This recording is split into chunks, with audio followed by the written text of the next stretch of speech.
and welcome to Nothing But the Truth. Is the writing on the wall for the Congress Party, and is the party prepared to read it? That's the key issue I have to explore today with the Corporate Affairs Minister and the President of the Rajasthan Pradesh Congress Committee, Sachin. Mr. Pilot, in less than 3 weeks the results will be announced. People are already saying that Narendra Modi is going to be the next Prime Minister of India and Congress is consigned to opposition. Are you prepared to accept that?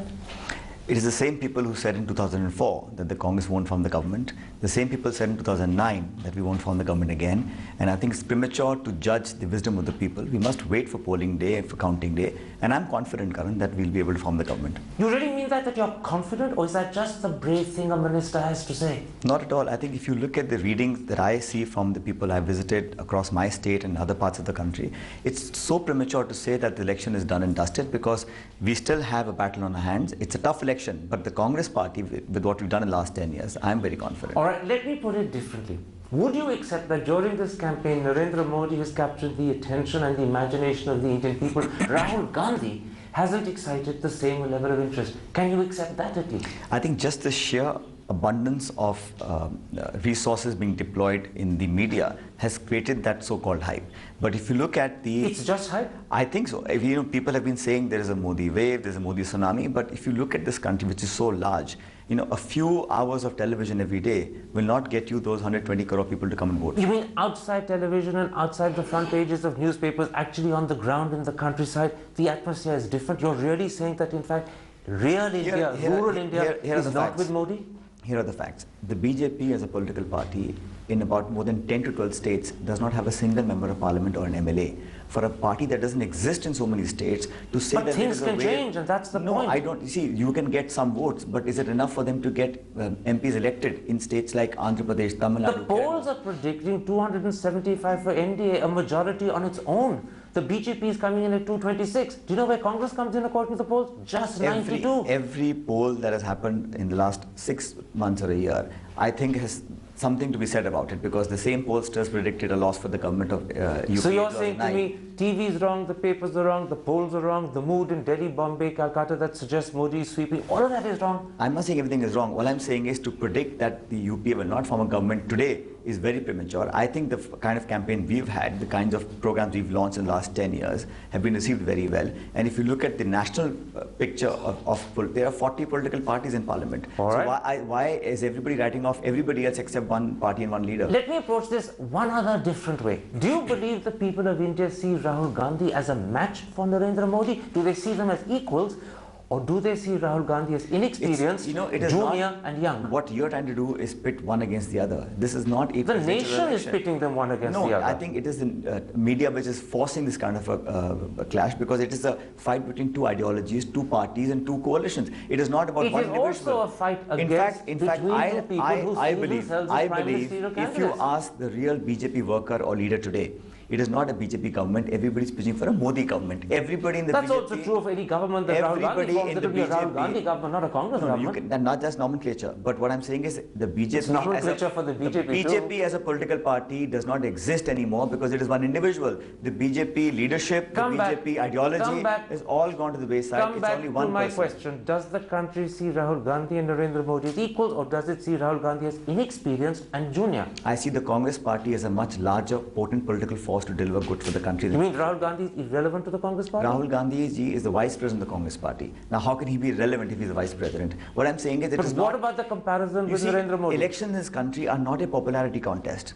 And I think Mr. Gandhi is someone who's leading the campaign from the front. He's campaigning all over the country. And let the people decide. I'm going to ask it one last time.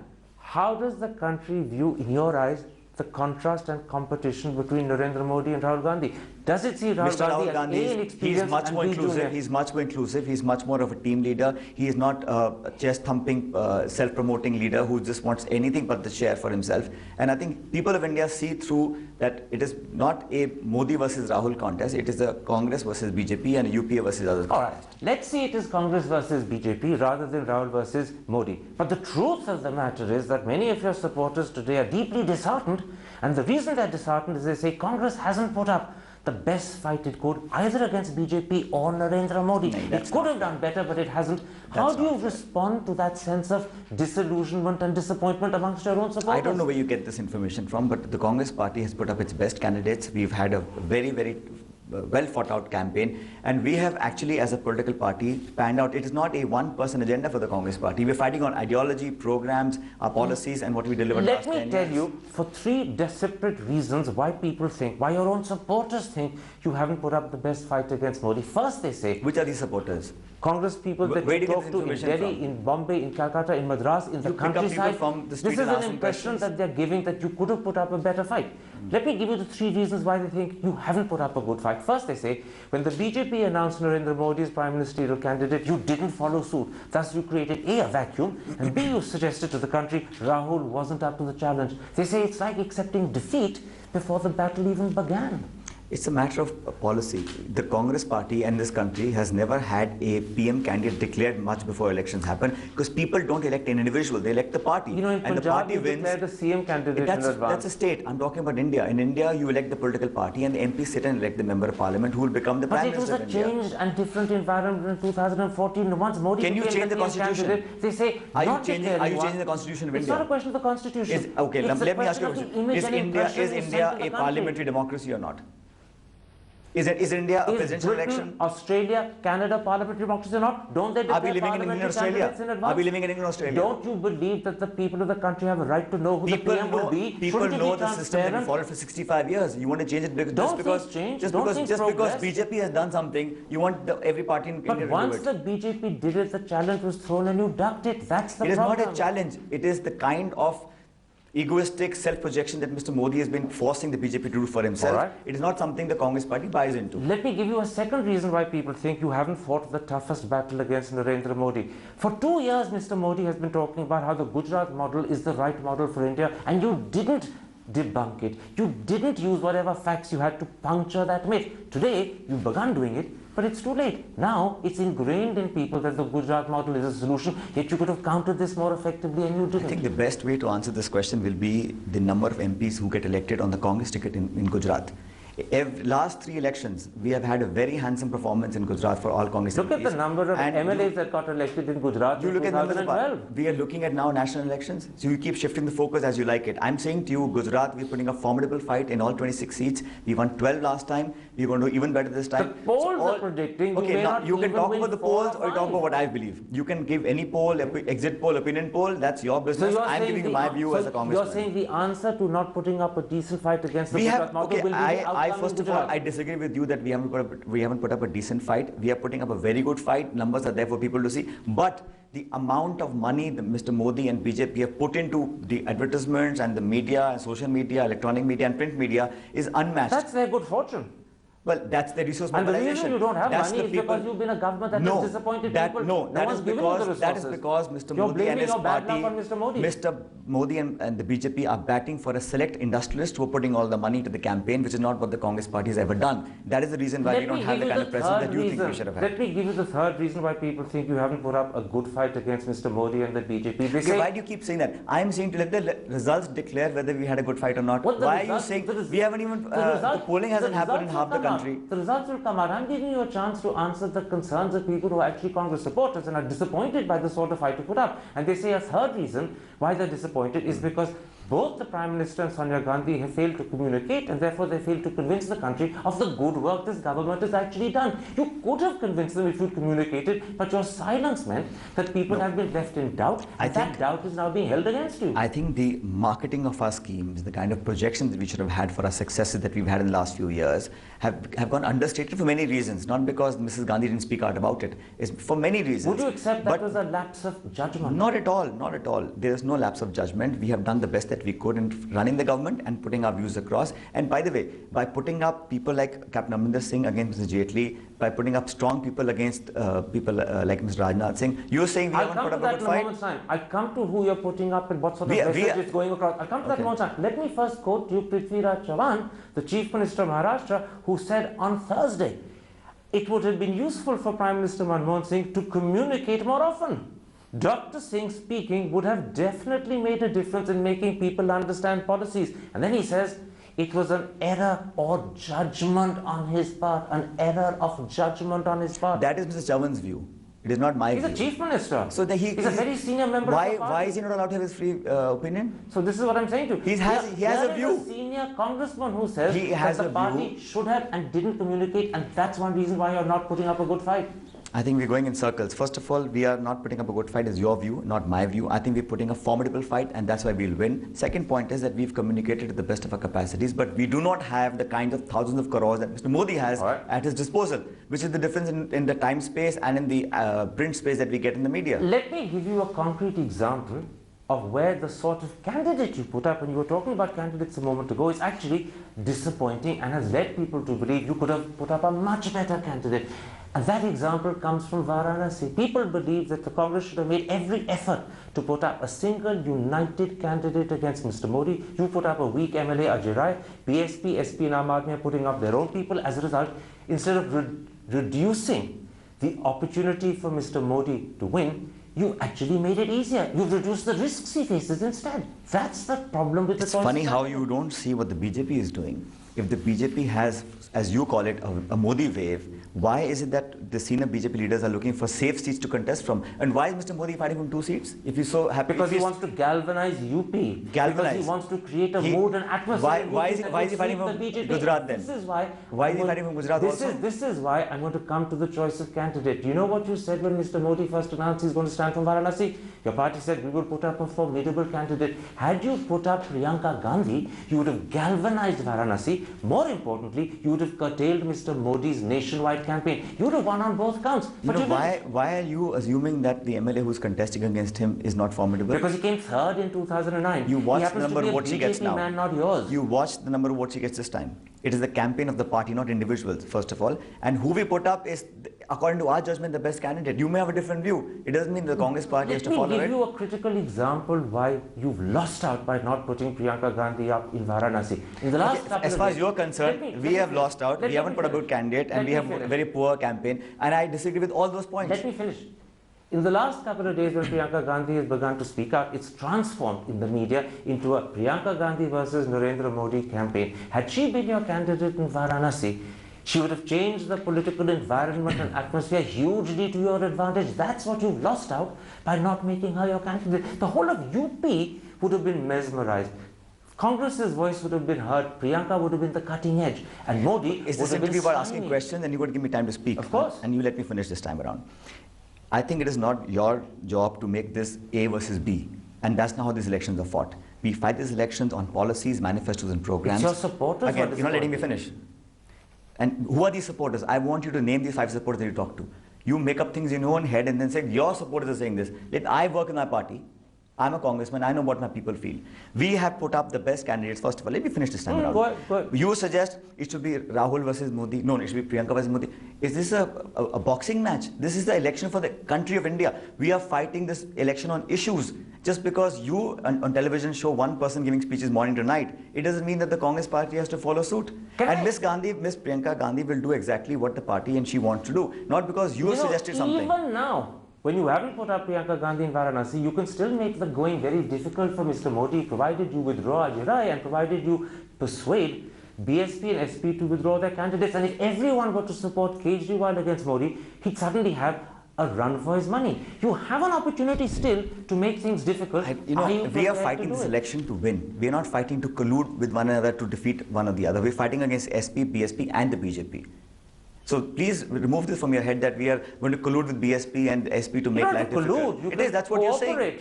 The object at all costs is to stop Mr. Modi becoming Prime Minister, and that's what congressmen say. This sort of dirty trick department, I think, is much more prevalent in the BJP. These are dirty tricks. Of course it is, to make others withdraw and then put up a good candidate. We are putting up a candidate to win this election. I'm suggesting ways in which you can stop Mr. Modi. You're suddenly becoming moral about it. You will have much more latitude if you go to the BJP with that suggestion. All right. Let's take a break at that point. When I come back, I want to talk about Rajasthan, the Pradesh of which you are Congress President. And if we have time, I want to talk a little bit about the future to the extent to which it is discernible even today. That's in a moment's time. Don't go away.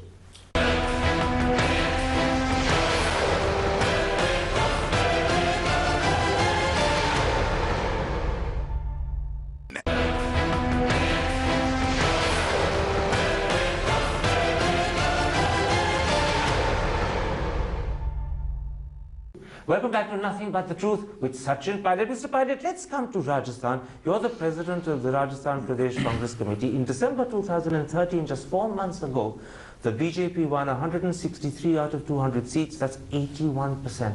Congress won just 21. And now, the BJP is boasting they're going to win all 25 of the Lok Sabha seats. Are you worried that might turn out to be true? No, I think first of all, it will not be true. In any circumstance.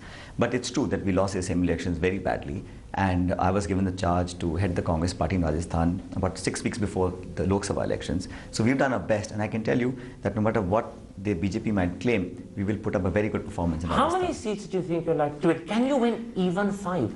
I won't put numbers on it, but I can tell you that whatever your opinion polls are saying, I'm determined to prove them wrong. And we'll do much better than any of your polls have exceeded. Polls are suggesting Congress, if it's lucky, may get 1 or 2. If it's unlucky, it may not get a thing. No, we'll do much better than that. Much better than 0 is 1. We had 20 MPs last election, and we are hoping to be somewhere on that figure this time. Let me put it like this. Much better than 0 is 1.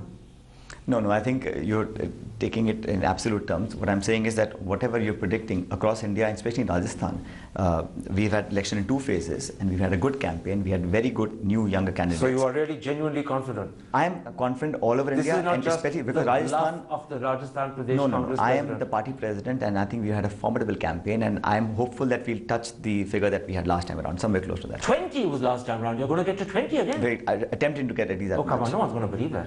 I have to be honest with you. 16th of May, you'll figure it out. All right. Let's focus for a moment on your own constituency, Ajmer. In 2009, you had a majority of almost 76,000. In December 2013, at the state election level, all 8 assembly constituencies were lost by Congress, and you lost by an overall total of 1.92 lakhs. Is Sachin Pilot himself staring defeat in the face? Well, I'm very confident that not only I, but a lot of my colleagues will come back to Parliament from Rajasthan. Are you confident about yourself? 100%. I am very confident. And I'm confident of not just myself, but I'm confident about the people who live in those areas who voted for the Congress party. And remember, people vote differently in assembly elections than they vote differently in parliament elections. Can I give you one reason why there may be doubt? You have a 16% Muslim population in Ajmer. The Diwan of the Ajmer Dargah, Saeed Zainul Abdin Ali Khan, has gone on record to say, and I'm going to quote to you what he says, that in fact he says, Muslims should vote as Indians, not as Muslims. And then he adds, it's important Muslims judge political parties on the basis of their policy and performance. That doesn't sound as if he's actually supporting Congress or... But I think it's a good thing he's saying. It is a good thing. Yes. But remember, it came 2 days after Sonia Gandhi had appealed to Muslims not to split the secular vote. This doesn't sound as if he's agreeing with her. Mrs. Gandhi is a political person. She's a party president. The gentleman here is a religious leader. So I think what he's saying is something that's very, very correct. The people of India should vote as Indians. Does he sound as if he's supporting Congress? That's the question. Does he sound as if he's supporting Sachin? I don't look at my supporters through the prism of Hindu and Muslim. I get support from everybody, and my party will get votes of everybody. You wait till May 16, and the results will be in front of you. All right, let's look to the future. Already allies like Sharad Pawar in interviews to PTI are talking about cobbling together a third front. Is a third front either something that you're a part of or something that you support from the outside, the best that Congress and UP can hope for? I think this third front, fourth front talk has always been a very vague discussion. It's never fructified into something substantial. Is Sharad Pawar doing it now? Before the polls, and once the results are out, what formulations happen, it's anybody's guess. But as far as we are concerned, we're fighting this election as a UPA team, and we're hoping to get majority as UPA. And he was speaking as a member of the UP. He has no intention of breaking with the UP. But the point is that, is a third front the best the UPA can hope for? That's the question. We are fighting elections to win. What Mr. Pawar says, you best clarify with him. Let me ask you your personal opinion as a leading member of the Congress party. Would you prefer to support a weak third front in the hope that that would keep Mr. Modi out of power, but run the risk that when that third front collapses, Mr. Modi could return with a bigger majority? Or would you prefer to sit in opposition, build the Congress, and let Mr. Modi form whatever government he can? Which do you prefer? Karan, you have jogged so far into the realm of speculation that I can't even begin to think about answering that question. It's just 3 weeks down the road. Yeah, but you're coming up with formulations. About it. Sharad Pawar is thinking about it. Well, I know. I'll tell you what I'm thinking about and what the Congress party is thinking about. We are looking to come back to government. We are looking to do as well as we did last time around, and the UP and its allies will form the government. That's what we're focusing energies on. Don't forget, we still have 3 phases of polls to go, and let's focus on the seats where the polling is going to happen. One last question about the future, and remember that future is opening up perhaps faster than you realize, and what it shows may not be what you like. If the Congress is defeated as everyone expects, will that be the end of the road for Rahul Gandhi as a politician? Will his credibility be so shattered that he'd find it difficult to continue? First of all, I'm not the kind of person who's pessimistic in life. I'm working hard. We as a Congress party are working hard. We're fighting to win, not to lose. And once we win, all these questions become irrelevant. In 1977, when Congress was defeated and everyone seemed to blame Indira Gandhi, the party split in half. In 2014, if Congress is defeated and the blame is pinned on Rahul Gandhi, will the party break again? What kind of questions are these? I mean, you are going so far into what is, I'm going 3 weeks down the road. That road is opening. That is not even a question that's crossed anyone's mind except Mr. Thakur's. It's a question that people are speculating about in drawing rooms across the country. That's the concern that you face. Congress party is united under the leadership of Mrs. Sonia Gandhi. We have fought as a team. We will form the government and UP will be back for the third time. If Congress is defeated, will Congress remain united behind Rahul Gandhi? Congress party is united today, tomorrow and forever, and the Congress party is not losing. And is Congress united behind Rahul Gandhi? That you didn't say. Of course we are. Even if Rahul leads you to defeat? First of all, we are not losing, but we are united behind Mr. Gandhi and Mrs. Gandhi, and they are our party president and vice president, and we are fighting to win, and we will win, Karan, despite all your doomsday predictions. When Indira Gandhi took you to defeat in 77, you weren't united behind her. The party split. If Rahul takes you to defeat in 2014, will you remain united behind him? I wasn't in the Congress in 1977. So what? How does that matter? So how can I answer for the party that happened 35 years ago? Split. The party could split again. That's what I'm asking. Will it split again? What happened in your news channel 3 years ago? Can you answer for that question or answer for your program? All right, let's leave it there. The future will open up in 3 weeks' time. We'll see. Thank you for talking to me. Thanks.